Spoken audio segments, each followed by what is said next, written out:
পরবর্তীকালে supreme court, high court, supreme court কি দেবে, আবার নতুন করে তদন্ত হবে কিনা সেগুলো আমরা জানি না, সে নিয়ে আমরা আলোচনা করব, আলোকপাত করব। পরের বক্তা জুনিয়র ডাক্তারদের পক্ষে সৌরভ রায়।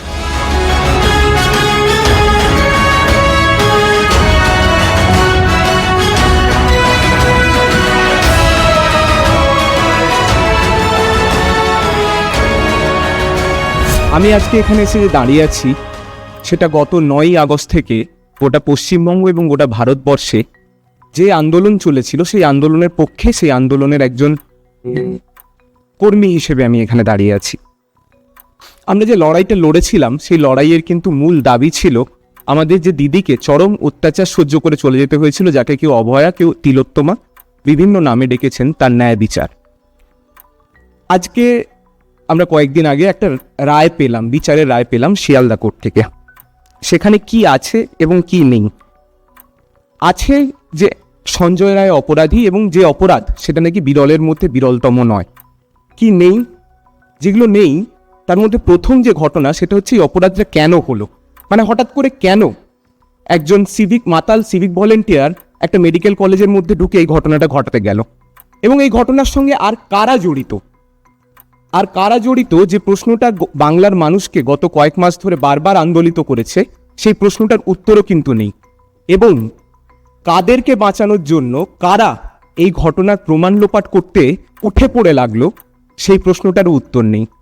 প্রমাণ লোপাট যে হয়েছে সেটার প্রমাণ এর আগেও যখন প্রথমবার এই কেসটা মহামান্য কলকাতা হাইকোর্টের কাছে যায়, তখন তার যে রায় ছিল, যে রায়ের মাধ্যমে এই কেসটা সিবিআই এর হাতে পৌঁছেছিল, তার মধ্যে রয়েছিল পরোক্ষভাবে আজকে শিয়ালদা হাইকোর্টের যে রায়, তার মধ্যেও প্রমাণ লোপাটের প্রমাণ রয়েছে। এবং যে প্রশ্নটা বারবার সবাইকে নাড়া দিচ্ছে যে কেন সঞ্জয় রায়ের ফাঁসি হলো না, সেখানে অনেকগুলো তত্ত্ব উঠে আসছে। প্রথমে একটা কথা বলে রাখা ভালো যে এই জাজ, ইনি কিন্তু এর আগেও অন্য একটি কেসের ক্ষেত্রে, সেটা ধর্ষণ ও খুনের মতো মামলাও ছিল না, সেটা মাদকদ্রব্য পাচারের মামলা ছিল, সেখানে ফাঁসির রায় দিয়েছেন। অর্থাৎ ফাঁসি দেওয়ার প্রতি এনার আলাদা করে কোনো অ্যাভারশন নেই। তাহলে নিশ্চয়ই যাদের হাতে তদন্তের দায়ভার ছিল, যাদের হাতে দায় ছিল যে এনার হাতে অস্ত্র তুলে দেওয়ার, তারা সেটা তুলে দিতে পারেননি। সিবিআই কি করেছে, সিবিআই কি করেনি, এটা আমরা সবাই অলরেডি বারবার বলেছি। সিবিআইয়ের ক্ষেত্রে আমরা দেখেছি সিএফএসএল এর যে রিপোর্ট সেপ্টেম্বর মাসে তাদের হাতে ছিল, যেখানে বলা হচ্ছে যে এই ঘটনা বোধহয় ওখানে ঘটেনি, সেই রিপোর্টকে তারা তাদের চার্জশিটে প্রতিফলন দেখাতে পারেনি।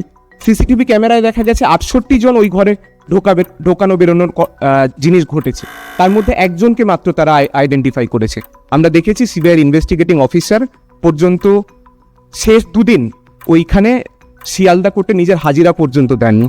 কিন্তু তাছাড়া যার কথা বলা হচ্ছে, তাছাড়া কলকাতা পুলিশ এবং যে রাজ্য সরকার, এখন এই রায় বেরিয়ে যাওয়ার পর রাজ্য সরকারের প্রধান যিনি, তিনি বলছেন যে তাদের হাতে যদি মামলাটা থাকতো তাহলে তারা চরমতম শাস্তি দিতে পারতেন। এখানে এই কথাটা আমাদের কাছে খানিকটা মনে হচ্ছে যেন গাছের গোড়া কেটে আগায় জল দেওয়ার মতো। কেন এই কথাটা বলছি?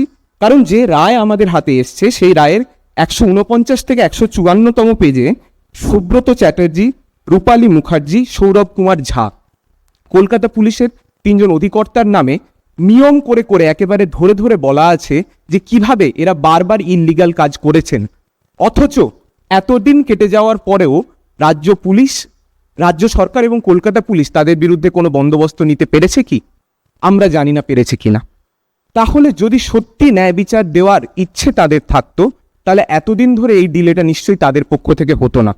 দেখুন, কলকাতা পুলিশের পক্ষ থেকে অপদার্থতা দেখানো হয়েছিল, সে কারণেই কিন্তু আমরা চেয়েছিলাম যেন জুডিশিয়াল এনকোয়ারি হয়, এবং সে কারণেই দেশের সর্বোচ্চ ইনভেস্টিগেটিং অথরিটি সিবিআই এবং দেশের সর্বোচ্চ কোর্ট মহামান্য সুপ্রিম কোর্টের তত্ত্বাবধানে এই তদন্ত প্রক্রিয়া চলছিল।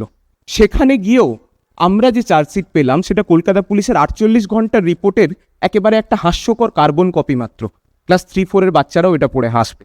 আজকে এই সমস্ত কিছুতে বিরক্ত হয়ে যদি রাজপথের বিচারে মানুষ ভরসা রাখতে শুরু করেন, তাহলে সেটা রাষ্ট্রের জন্য খুব স্বস্তির হবে। তো নেতাজি বলেছিলেন, এ কথা ভুলো না, অন্যায় আর মিথ্যার সাথে আপোষ করার মতো নিকৃষ্টতম অপরাধ আর নেই। আমরা সেটা ভুলতে পারিনি। আর আপনারা, এই প্রশ্নটা আমার থাকলো। ধন্যবাদ।